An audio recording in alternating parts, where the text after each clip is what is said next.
Hi കൂട്ടുകാരെ, എല്ലാവരോടും ഒരു കാര്യം പറയാനാണ്. നമ്മുടെ സൗമ്യ കൊലപ്രതി ഗോവിന്ദചാമി ജയിൽ ചാടിയ വിവരം നമ്മളെല്ലാവരും ന്യൂസിൽ കണ്ടുകൊണ്ടിരിക്കുകയാണ്. അദ്ദേഹത്തിനെ എവിടെയെങ്കിലും കണ്ടു കിട്ടുകയാണെങ്കിൽ നിങ്ങൾ പോലീസിന് ഇൻഫർമേഷൻ ചെയ്യണം. ട്രെയിനകത്തായാലും വഴിവെക്കലായാലും എതിരായാലും ബസ്സിലായാലും എല്ലാം. പിന്നെ ഇപ്പോൾ ഒരാൾ ദൃക്സാക്ഷി പറയുന്നുണ്ട്, അയാൾ അരമണിക്കൂർ മുമ്പ് 9:30 റോഡിലൂടെ ഓടി പോകുന്നത് അയാൾ കണ്ടെന്ന് പറയുന്നുണ്ട്. എങ്ങനായാലും അത് ഉടനെ കിട്ടാൻ നമുക്ക് എല്ലാവർക്കും പ്രാർത്ഥിക്കാം. ആ കൊടും കുറ്റവാളി നാട്ടിൽ നടന്ന ഒരു പെൺപിള്ളേർക്ക് നടക്കാൻ പറ്റത്തില്ല. അദ്ദേഹം ഒരു പെൺപിള്ളേരെ എവിടെ കണ്ടാലും അദ്ദേഹത്തിന് അതൊരു വല്ലാത്തൊരു വൈകല്യമാണുള്ളത്. കൊടും ക്രൂര.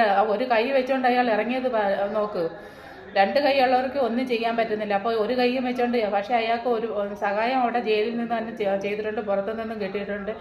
അവരെ ജോലിയിൽ നിന്ന് തന്നെ പറഞ്ഞു വിടണമെന്ന് ഞാൻ പറയുന്നത് എൻ്റെ അഭിപ്രായമാണെങ്കിൽ. ഇങ്ങനെയൊക്കെ ഉള്ളവരൊക്കെ ഒത്താശ ചെയ്യുന്ന, ഇപ്പോൾ ഒരാൾ ഒത്താശ ചെയ്യുന്നത് കൊണ്ട് ആ ഡിപ്പാർട്ട്മെൻറ്റിനും പൊതുവേ നാണക്കേടാണ്.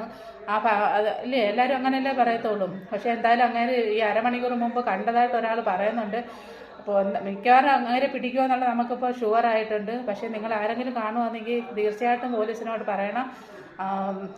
അയാളുടെ നമ്പർ എന്ന് പറയുന്നത് 94 46 89 94 46 89 95 506 നമ്പർ.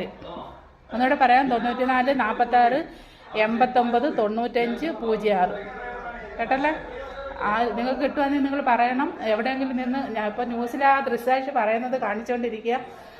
അപ്പോൾ ചേച്ചി പോയിട്ട് വരാം.